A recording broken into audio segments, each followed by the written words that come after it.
sidaad ogtihiin ba beryahan waxaa aada loo hadal hayay inay ka jiraan deegaanada dowlad goboleedka Hirshabeelle isbaarooyin iyo jidgooyo ummadda lagu dhibayo yaa dhigtay yaasa dhibka ku hayo ummadda safarka amba dadka ku nool dowlad goboleedka Hirshabeelle in la isweydiiyo wax u baahan waayo runta arrintaas wax badan aan hoos uga hadalnay waxaad ogeedeen in bayaan laga soo saaray degmada Cadale madaxweynaha dalka uu joogay duubabka dhaqanka saraakiisha ciidamada qalabka sida qaybahooda kala duwan iyo dhammaan dadka deegaanka dadka waxgaradkooda ugu muhiimsana inay joogeen wax badan aan kala hadalnay dhibaatooyinkan ka jiro deegaanadan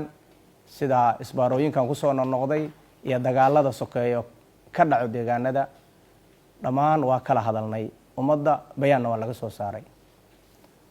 waxaan rabaa marka inaan si gooni uga hadlo arrinta isbaarada la dhigto deegaanada Hirshabeelle yay u taallaa yaasa dhigtaa isweydiin mudan waxaan rabaa maanta inaan caddeeyo dhibka lagu haayo ummadda safarka iyo bulshaweynta Hirshabeelle waxa ku haayo waa ciidamada militariga qayb ka mid ah waxay wataan dareeskii dowladda waxay xiran yihiin darajada dowladda siisay waxay wataan gaadiidkii dagaalka ee dowladdu ay siisay garaamay qaataan mushaaray qaataan ummadana jidka ay u taagan yihiin oo safarkii ay dhibayaan ciidamadii magacoodii ay ku dheelayaan dowladnimadii ay ku dheelayaan statekiina waa suurad xumeeyeen oo isbaara taallo Hirshabeelle la leeyahay waxaan rabaa inaan u caddeeyo ummadda ku nool Hirshabeelle qofna uma taalo shacaba qabiilna uma taalo maamulka Hirshabeelle heer gobol iyo heer degmana meelay taalo ma jirto 12 degmo ee xurahay hadda la joogo degmo ay isbaara taalo ma jirto ee maamul ama heer gobol ama heer degmo ay u taalo dowlad goboleedka Hirshabeellena wasaaradda maaliyadda ayaa laba kastam waxay u taallaa laba meelood tubta xeebta marto ceelcad ay u taallaa tubta laamigana balcad ay taallaa wasaaradda maaliyadda ayaana canshuur qaado waana mid dastuuri oo xaq loo leeyahay inuu stateku inuu qaado oo xaq uu leeyahay waxaan rabaa marka militarigan madaxdoodii waa kala hadalnay dhibaatada ay iyo jagboonteeda ay dhigayaan iyo jidgooyada ay dhigayaan madaxda ciidamada qalabka sida waa kala hadalnay waxaan dhahnay dhibkaanay ku haayaan ummadda wax laga qabto wax laga qabtana ilaa haddeed ma jiraan oo dhibaatada weli way jirtaa waxaan rabaa marka inaan caddeeyo ummadda Hirshabeelle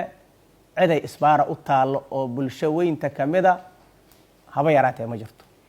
waxay u taallaa isbaarada booliisku uma taalo nabad sugidda uma taalo shacabna uma taalo militariga qaar ka mid ah u taallaa wasaaradda gaashaandhigga ay hoos tagaan madaxda qarankana waxaa laga rabaa nabarka in la salsalaaxo kuma daawooye in la dilaaciyo ku daawoobaah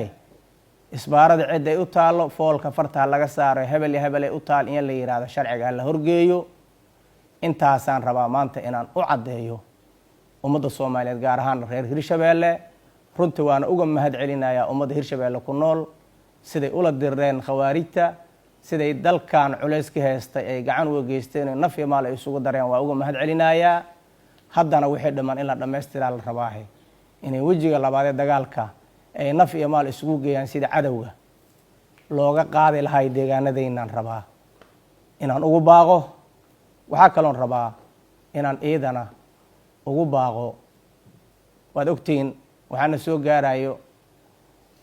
maaragtay alarmiye badan oo webiga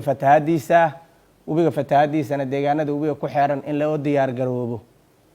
biyahaas xoog leh soo socdo ilaahay ummadda ka badbaadiyay in loo diyaar garoobaa la rabaa webiga labadiisa dhinac dadka ku nool ha foojignaadaano maamulada degmooyinka ee ku xeeran webiga sida Balcad Jowhar Mahaday Jalalaq Buuloburto ilaa Beledweyne iyo deegaanada kale oo ka xageeya dhammaan ha loo diyaar garoobo fatahaadaas sidii wax looga qaba lahay